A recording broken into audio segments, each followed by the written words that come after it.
When it comes to wholesaling real estate, you can't get deals unless you make offers to sellers.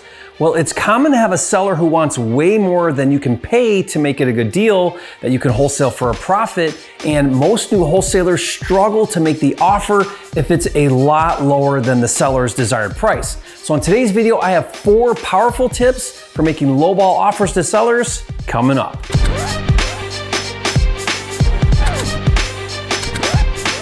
For a limited time, you can get a free copy of Jerry Norton's Motivated Seller Scripts so you can talk to, email, and text sellers with confidence. Download it now at freesellerscripts.com.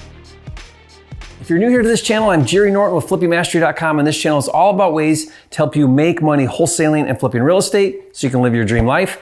Be sure to subscribe and turn on the bell notifications so you don't miss new videos. So first and foremost, making offers to sellers is the lifeblood to your real estate business. The most important paradigm shift that you can have is this: the more offers I make, the more deals I'll get, and the more money I'll make. Want to make more money? Then make more offers. The problem is that most of the time your offer price is lower than the seller's asking price, and sometimes it's significantly lower. And for most people, making lowball offers is intimidating, and either out of fear of rejection or fear that it's not worth their time, they don't make the offers. And I believe that's a big mistake, and you're going to miss out on a lot of deals. Now, if you really want to succeed wholesaling and flipping, I believe there are 4 critical beliefs or mindsets that you have to fully adapt and fully integrate into your business when it comes to making offers, especially lowball offers. So mindset number 1 is foundational to wholesaling and flipping, and that is that you need to have a firm understanding that acquisitions is the most important part of the business. It's also the most challenging to get good at. Acquisitions is the process of generating and converting seller leads into contracts, and with the right effort and practice, you can get really good at finding and converting leads into contracts. Now, the key to acquisitions is becoming a good marketer. The best wholesalers I know are masters at marketing. They understand that the lifeblood of the business and the way to keep their pipeline full in order to close deals consistently every month is to always and forever generate leads and make offers.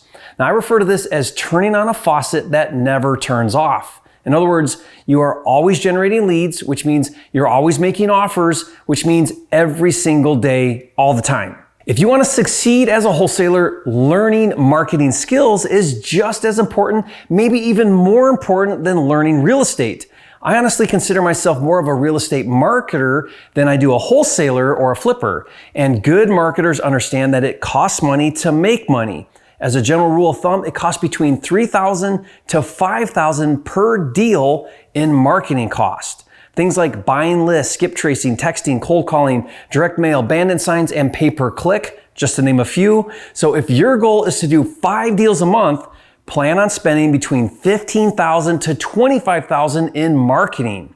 Now, of course, that's for off-market deals where you're dealing directly with private sellers. You can actually wholesale and flip on-market houses for sale with agents, and it doesn't cost a dime in marketing because the leads are public and the seller pays the commissions. Now, I did a detailed video that breaks down how to dominate on market without spending a dime in marketing. I'll put the link to that video in the description below for you to watch later. Now, while that video will show you how to start doing deals without a marketing budget, in order to expand and do more deals, you have to get good at finding and converting off-market leads, which means spending money on marketing. And the fastest way to get a marketing budget is to reinvest as much as you can from the profits on your first few deals back into marketing. So mindset number 2 to making lowball offers is to understand the nature of motivation. A motivated seller means that there is distress, or what I refer to as seller pain points. And that distress has to be combined with urgency or a pressing reason to take action right now.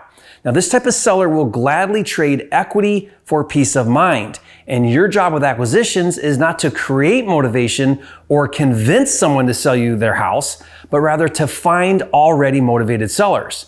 Now, to put this in perspective, it's estimated that only 5% of sellers fall into this category where they desperately need to sell their house and they're ready to take action. Now, the other thing to really understand about motivation is it changes over time, and it can change in an instant. A seller can go from unmotivated to extremely motivated in the blink of an eye. Just because a seller says no today doesn't mean he'll say no tomorrow.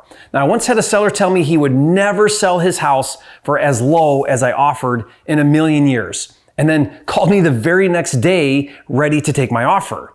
Apparently, someone broke a window and the city issued him a citation, and it was the final straw, and he was fed up and all of a sudden became extremely motivated and ready to sell. Now, knowing that motivation is highly emotional helps you understand that it can change at any moment, and this allows you to approach making offers with the right expectations. You know that before you even pick up the phone that only a small percentage of sellers are motivated right now, and others will become motivated over time and later in the future. So when making offers, you have one job. Make as many offers as you can to uncover who the motivated sellers are. That's why it's just a numbers game. Remember, the more offers you make, the more deals you'll get, and the more money you'll make. And this brings us to mindset number 3 that you must adapt when it comes to making low offers, and that is to not fear rejection. Don't take it personal. Like I just explained, most people are going to say no to your offers. That's okay. That's the name of the game. Don't sweat it. Roll with the punches. While it may be personal for the seller and they may be offended at your low offer, it's not personal for you. Don't let it even faze you. Some sellers are going to get upset and they're going to tell you that you're crazy, or they're going to yell profanities at you. Just know that it's got nothing to do with you or your offer. It just means they're not motivated right now. Knowing this helps you avoid getting discouraged, because as soon as you get discouraged, you stop taking action, which means you stop talking to sellers, which means you stop making offers, which means no deals. My mantra is this: for every no I get, I'm that much closer to a yes. It's just a numbers game. And finally, mindset number 4 to making low offers is to play the long game. Now, the wholesalers who win big know that some sellers take a long time until they're ready to sell, and that's okay. I use the analogy of working with sellers like dating and getting a deal like getting married. Some sellers are ready to get married on the first date and are really motivated and ready to sell their property right away and accept your offer price.